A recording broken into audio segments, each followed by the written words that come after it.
Assalamualaikum Bang Juju, Kang Juju dan Bang Isa Rafiq. Ini makin seru aja nih di pasaran rakyat dan tempat nongkrong kopi-kopi ya, warung kopi pada nongkrong ngomongin tentang gemoynya kabinet Prabowo. Nah ini dari forum aksi menyikapi hal ini bagaimana nih Bang? Assalamualaikum warahmatullahi wabarakatuh. Waalaikumsalam warahmatullahi wabarakatuh. Wah, ini kita baru saja rapat. Dan rapat juga belum selesai, sudah masuk ke bab lain. Tapi tentang kabinet Prabowo, kami secara umum kecewa terhadap susunan kabinet yang terlalu gemuk ini, yang nantinya akan membuat lamban pemerintahan berjalan. Kita awalnya mendengar dan menyaksikan pernyataan ya, pidato perdana Prabowo Subianto itu membuat hati kami menggelembung, Penuh harapan. karena Prabowo telah membawa visi misinya yang luar biasa. Pertama, keberpihakan kepada kaum miskin, yang membuat pukulan keras bagi kabinet Jokowi 2 periode sebelumnya yang merasa jumawa, merasa berhasil. Dan Prabowo bicara tentang kemiskinan yang luar biasa, permainan statistik yang membuat kita seolah-olah hebat, tapi ternyata sebetulnya kita jatuh miskin. Nah, ini satu pernyataan yang sangat jujur. Yang kedua, Prabowo bicara tentang SDA, tentang Sumber daya alam. Pasal 33 ayat 3 Undang-Undang Dasar 1945. Bumi, air, dan segala kekayaan yang terkandung di dalamnya dikuasai oleh negara dan dipergunakan untuk sebesar-besarnya kemakmuran rakyat. Dan ini penegasan Prabowo ini jelas merupakan satu tinjauan yang berbeda dengan apa yang dilakukan selama ini, selama 10 tahun pemerintahan Jokowi, di mana tambang-tambang ini tidak membuat kita menjadi kaya, malah menjadi bencana. Menambah utang. Menambah utang, menambah bencana, dan kita tetap miskin. Karena hasil tambang itu, seperti misalnya nikel, ada 5 juta ton yang diekspor ke Cina, tapi laporannya di sini tidak ada. Ekspor dilarang. Itu seperti dilaporkan oleh abang kita Faisal Basri yang menelusurinya sampai ke Cina. Karena laporan di Cina ada impor 5 juta ton nikel dari Indonesia. Nah, ini kata-kata Prabowo itu menunjukkan bahwa ya ini ada sesuatu yang terjadi di luar pengetahuan pemerintah, atau pemerintah bermain mata dengan para penambang, para pengekspor tambang kita.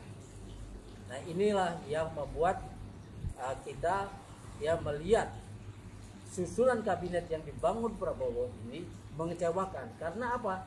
Karena ketika dia bicara tentang rakyat, bicara tentang sumber daya, bicara tentang kemiskinan, tapi yang diangkatnya adalah menteri-menteri lama yang dulu kita boleh bilang terlibat dalam kehancuran negara ini, dalam kebangkrutan negara ini, dalam kemiskinan rakyat ini, di mana penipuan itu berjalan. Ya, kita bahkan Prabowo juga seperti bicara tentang kemungkinan dia akan membuat devisa kita ya bisa dikontrol. Ini satu hal yang sudah berapa kali saya ungkap dalam video-video saya, dalam pertemuan-pertemuan politik bersama para aktivis dan intelektual kampus, forum aksi dan lain sebagainya, bahwa ada sesuatu yang harus dilakukan kalau ingin negara ini menjadi kaya, menjadi rakyat yang menjadi tuan di negerinya sendiri. Sekarang kita bahkan boleh diusir dari kampung-kampung kita karena Jokowi bersama kabinetnya yang sekarang dipakai lagi oleh Prabowo, orang-orangnya itu telah membuat undang-undang Omnibus Law yang mengizinkan pengusiran rakyat dari kampung-kampung mereka yang mengandung tambang, yang strategis, yang kaya raya, dan ini menimbulkan kemiskinan baru. Nah, yang seperti inilah yang membuat kita melihat kabinet yang begitu gemuk itu akan membuat Prabowo justru lumpuh, justru tidak bisa melakukan hal-hal yang baru. Karena seperti bebek lumpuh dong. Seperti bebek lumpuh, lamdak. Karena memasak orang-orang lama yang terlibat dalam semua kerusakan ini. Ya, bagaimana mau memberantas korupsi kalau orang-orang itu ada di sana? Bagaimana mengontrol devisa kalau Sri Mulyani masih dipakai sebagai Menteri Keuangannya yang dia menolak melakukan kontrol devisa? Ini akan menjadi 4 periode dikali mata 20 tahun, bayangin aja. Nah itu, ini Bang Cucu ini juga dari Forum Aksi, ya, yang memimpin Forum Aksi, ahli hukum, pengacara yang biasa membela kaum miskin. Amin. Nah, sekarang ini dia melihat hal yang sama, ya.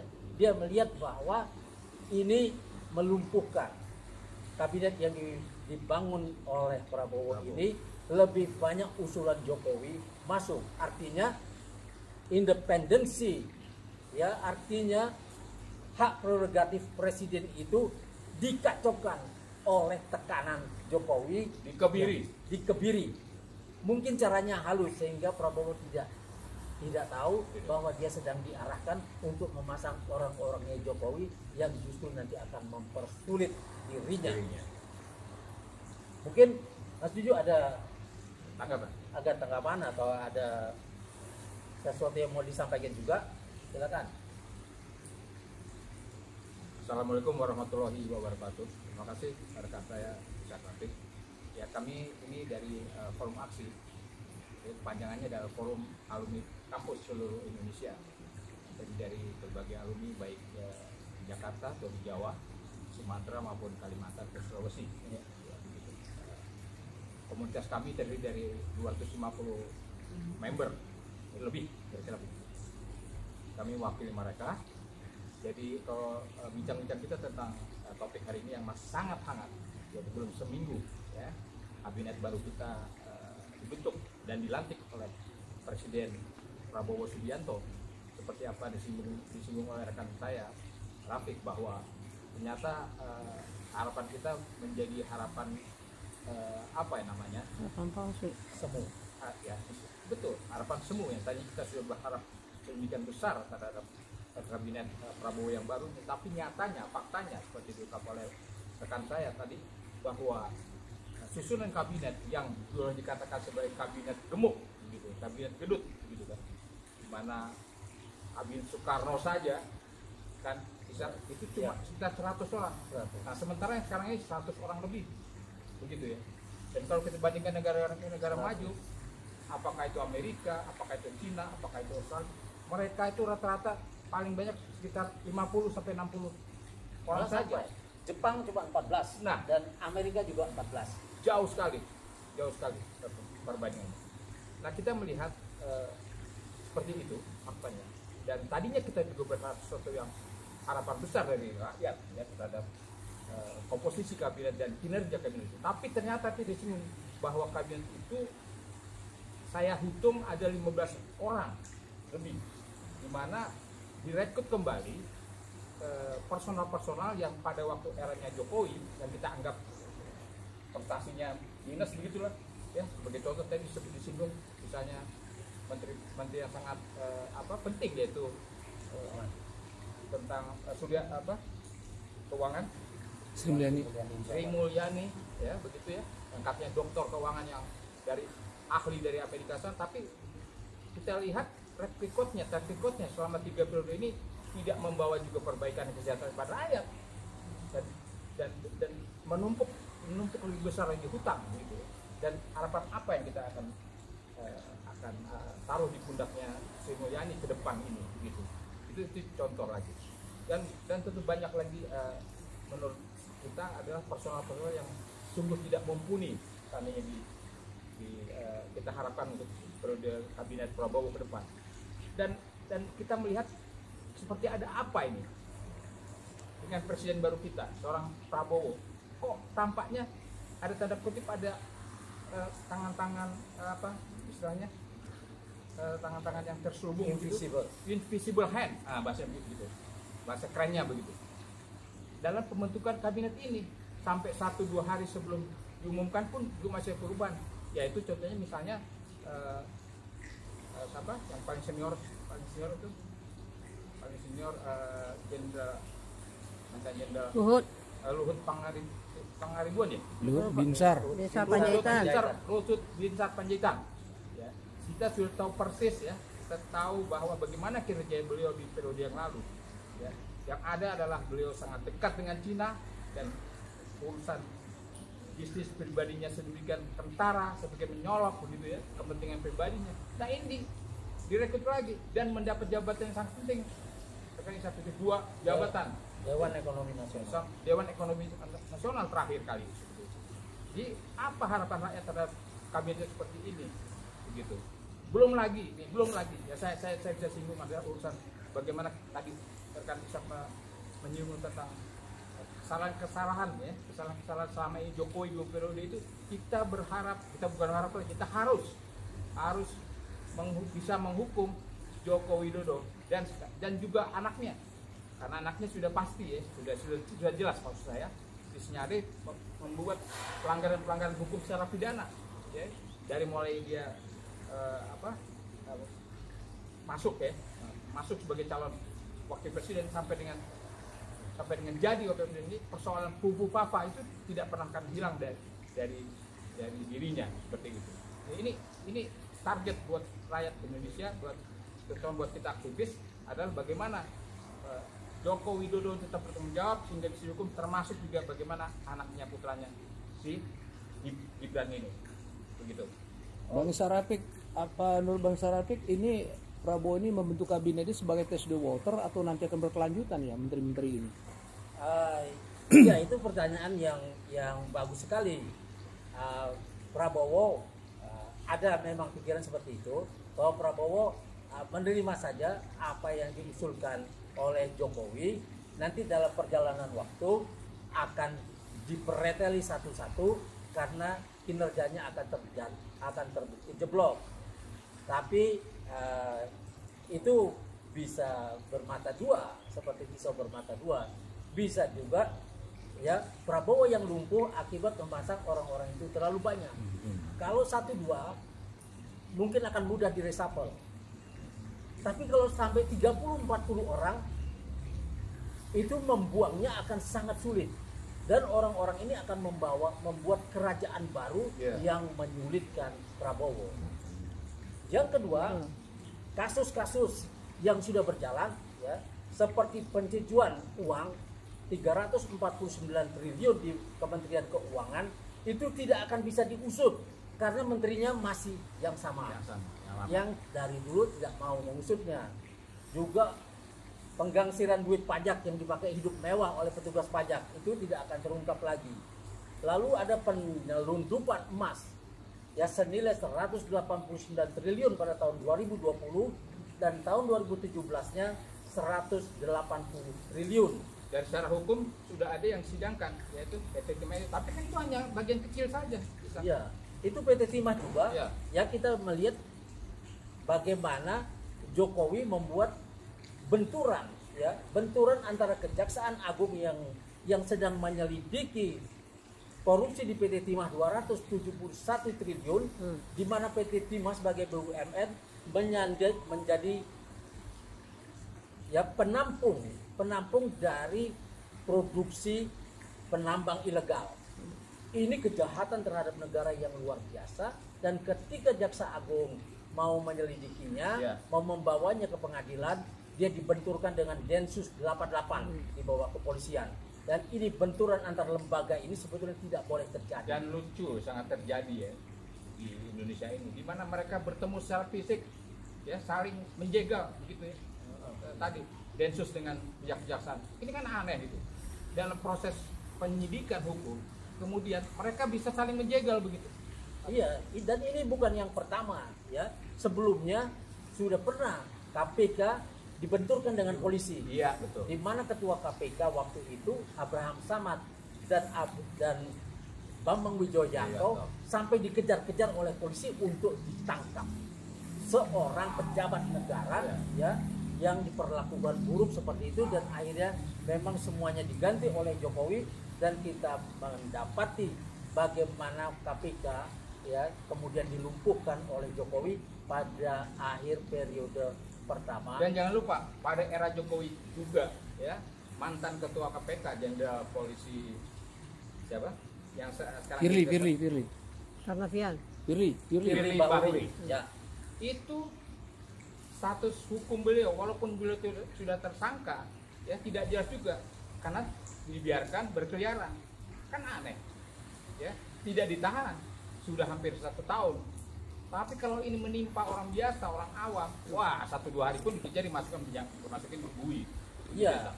Dan itu juga ketika memplot Firly Bahuri yang sudah ditolak oleh masyarakat, oleh kaum intelektual, ya, waktu dia diplot menjadi ketua KPK, itu orang sudah menolaknya, ya karena dia terbukti pernah menghancurkan barang bukti.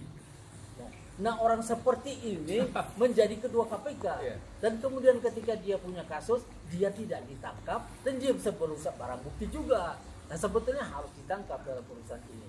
Nah, inilah pelajaran yang sudah diberikan pemerintahan Jokowi selama 2 periode. Iya. Sangat berbahaya bila ini kemudian dilanjutkan. Jadi zaman Jokowi ini membuat semua ilmu yang telah dipelajari oleh mahasiswa kita, semua sistem ketatanegaraan jadi rusak, ya, oleh sarjana kita, oleh para doktor kita hancur. Semua literatur menjadi tidak berlaku karena semuanya boleh dirusak sedemikian rupa.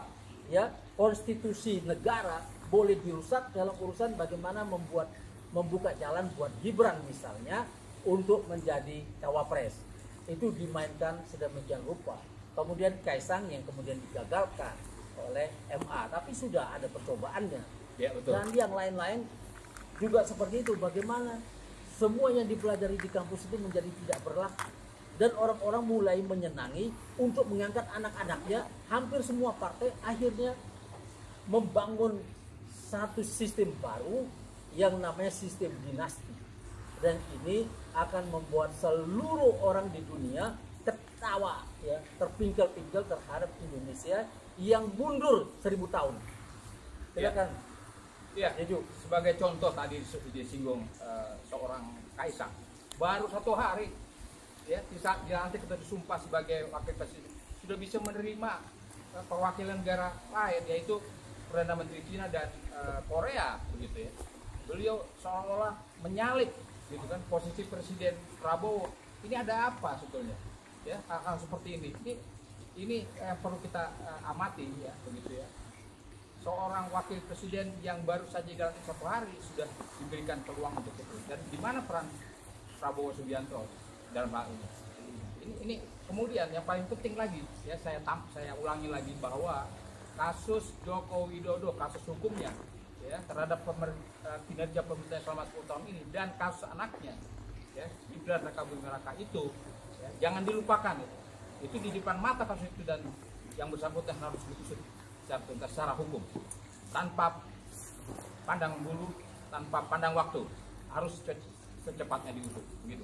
Nampaknya ini menjadi tuntutan umum ya, seluruh masyarakat Indonesia menginginkan Jokowi ya presiden ke-7 Republik Indonesia harus ditangkap ya, walaupun masa jabatannya sudah selesai, karena memang tidak ada tempat untuk mempertanggungjawabkannya itu di MPR. MPR tidak menjadi lembaga tertinggi lagi, maka dia harus ditangkap menurut seluruh sivitas akademika, para doktor, para alumni perguruan tinggi, dan masyarakat secara umum, kaum aktivis menginginkan Jokowi ditangkap dan dipenjara, diadili. Sekian. Wassalamualaikum warahmatullahi wabarakatuh. Terima kasih.